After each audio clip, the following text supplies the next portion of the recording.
안녕하십니까. 법무법인 홍림의 차홍순 변호사입니다.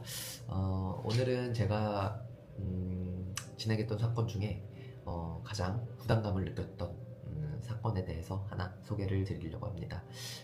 이제 가끔 이제 제 지인들이든 뭐 제가 가끔 수업을 하면 학생들이든 이렇게 물어보는 질문 중에 하나가 변호사님은 어떤 순간 좀 가장 부담감이 있었는지 이런 거를 물어보는 경우가 있었습니다. 그래서 제가 뭐 오늘은 제가 진행했던 사건 중에 가장 큰 부담감을 느꼈던 그런 사건에 대해서 한번 짧게나마 소개를 드리려고 영상을 켰습니다.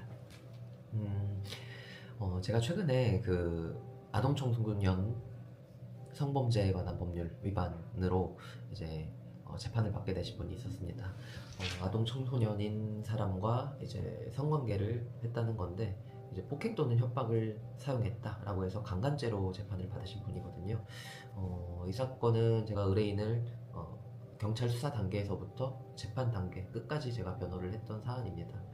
처음 이제 경찰 조사를 앞두고 의뢰인이랑 미팅을 하면서 의뢰인이 저한테 그러시더라고요.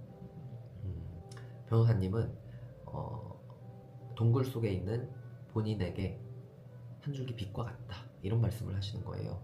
그래서 저는 그 말을 듣는 순간 처음 들었던 말이기도 했고 제가 사건을 진행하면서 내가 누군가한테 그렇게 절실한 존재이구나 라는 생각이 순간 들게 되면서 약간의 부담감이 있었습니다. 그래서 사건을 수행하면서 조금 더 무거운 마음과 책임감으로 이렇게 진행을 했던 것 같은데 결과적으로 수사 단계에서는 좋지 않았습니다. 경찰에서는 저희 주장을 받아들이지 않고 검찰에 사건을 넘겼고요. 검찰 또한 저희 주장을 받아들이지 않고 재판까지 사건을 넘겼던 사례입니다. 재판 단계에서 이제 의뢰인 입장에서는 결국에는 수사 단계 변호를 잘 못했다고 생각할 수도 있는 거잖아요. 결과가 좋지 않았기 때문에. 그래서 이제 제가 이제 수사 단계에서의 결과와 그리고 또 향후 재판 단계에서 방향에 대해서 의뢰인이랑 이제 미팅을 한번 진행을 했는데 의뢰인이 이제 저랑 상담을 하시더니 저한테 또 이러시는 거예요. 본인은 변호사님한테 인생을 다 걸겠다. 지금까지도 변호사님한테 인생을 걸어왔다. 그래서 끝까지 본인 억울함을 좀 풀어달라라고 하시는 거예요. 그래서 제가 정말 이때는 진짜 부담감이 너무 크게 달아서 약간 고민도 했었던 것 같습니다. 과연 내가 의뢰인의 억울함을 100% 해소를 해줄 수 있는지, 특히나 우리나라 무죄율이 2%밖에 안 되는 상황이고 성범죄에 있어서는 더욱 엄격하게 판단을 받는 그런 상황인데 의뢰인에 대해서 내가 무죄를 완벽하게 받아낼 수 있는지에 대한 그런 자신감이 제가 사실은 조금 부족했던 것 같습니다. 그래서 부담감을 좀 크게 느꼈었던 거고요. 제가 과거에 뭐 여러 가지 사건, 특히나 성범죄 사건에서도 그렇고 뭐 무죄 판결을 많이 받기는 했는데요. 저희들이 아무리 이제 무죄 판결을 많이 받고 무혐의 결정을 많이 받더라도 매 사건마다 그런 결과를 받으리라는 보장은 절대 없습니다. 그래서 현실적인 그런 상황도 같이 설명을 드렸는데 의뢰인은 이제 저한테 그냥 본인 인생을 맡기겠다고 하시더라고요. 저도 이제 의뢰인을 돕기로 한 그 순간부터는 그래 내 인생 맡기고 이렇게 의뢰하신 분 내 인생 내 변호 인생 갈아가면서 한번 도와드려 보자 라는 마음가짐으로 1심 재판을 진행을 했고요. 열심히 진행했습니다. 뭐 여러 번 변론 출석도 했고 증인신문도 했고 준비서면 이제 형사재판이니까 변호인 의견서죠. 변호인 의견서도 여러 차례 제출했고 증거도 제출했고 결국에는 이제 최후 변론에 좀 힘을 많이 줬습니다. 의뢰인이 이제 최후 변론 끝나고 나서 저한테는 뭔가 영화에 나오는 변호사님 같다. 변론을 하시는 게 너무 멋있었다. 하면서 절을 하시려고 하시는 거예요. 무릎을 꿇고. 그래서 이러지 마시라고 법정 앞 복도에서. 그래서 제가 그때도 약간 부담감이 있었는데 아무튼 의뢰인께서는 그렇게 제 변론에 너무 만족을 했고 결국에는 판결 결과만 앞두고 있었는데요.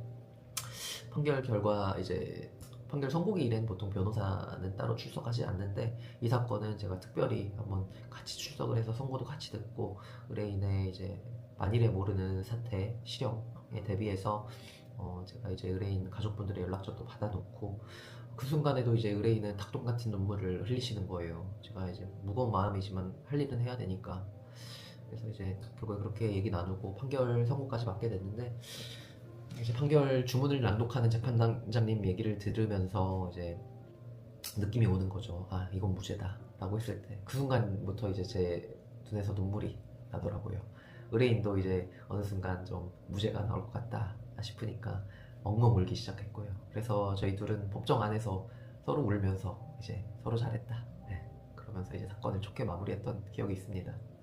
그러고 나서 이제 결국에는 무죄 판결이 나왔으니까 검사님은 항소를 하실 수밖에 없고, 그래서 항소를 했는데, 항소심에서는 검사님이 이게 그래 너네들 강간은 안 했다고 하더라도 어찌됐든 어린애를 상대로 어린애와 성관계를 나눴기 때문에 폭행 또는 협박이 없었더라도 그것 자체가 이제 아동학대죄다 라고 해서 아동복지법 위반으로 추가 기소를 하시더라고요. 그래서 그거에 대해서는 이제 저희도 상당히 좀 어려움이 있었어요. 방어 논리를 구축하는데, 이제 의뢰인한테는 이 사건이 우리는 강간죄를 이제 대응해서 지금까지 사건을 진행을 했는데 갑자기 이렇게 죄명이 변경이 됐으니, 그리고 또 사실관계 자체에 다툼은 없는, 그러니까 뭐 미성년자와 성관계를 나눈 사실 자체를 저희가 다투는 것은 아니었기 때문에 이거는 조금 위험하다. 하지만 다행스러운 건 제가 1심 재판 과정에서 증인신문을 했을 때 이 아동복지법 위반을 염두에 둔 건 아니지만 이 아동복지법 위반에서 유리할 만한 그런 증언을 하나 이끌어낸 게 있었습니다. 다행히 항소심에서 그런 증언을 좀 강력하게 저희에게 유리하게 좀 주장을 해서 결국에는 항소심에서도 전부 무죄 판결이 나왔던 그런 사건이었습니다. 의뢰인은 이제 본인의 모든 사건이 다 해결되고, 저는 이제 의뢰인에게 금전적으로나마 좀 보상을 해주기 위해서 그간 형사 보상 청구까지도 제가 도와드려서 변호사 선임 비용이라든지 이런 것들을 좀 반환시켜드린 적도 있었습니다.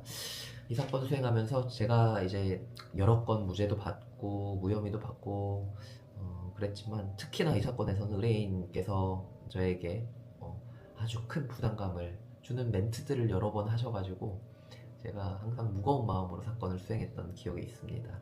보통 변호사님들은 사건의 난이도라든지 복잡성, 사건의 부담감이 느껴질 것 같은데, 그 중에서도 아마 의뢰인과 소통 과정에서 의뢰인이 나한테 얼마나 큰 기대를 안고 있는지에 대한 부담감이 가장 크지 않을까 싶습니다. 저 역시도 그랬었고요.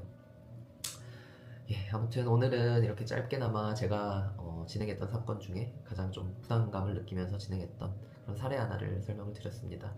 짧게나마 이렇게 요새는 좀 매일 영상을 좀 올리려고 노력은 하고 있는데요. 꾸준히 좀 지켜봐 주시면 너무나도 감사하겠습니다. 저도 매일 영상을 올리진 못하지만 매일같이 제 구독자 수의 변동은 없는지, 혹시라도 늘어나진 않았는지 이런 거를 보고 있습니다.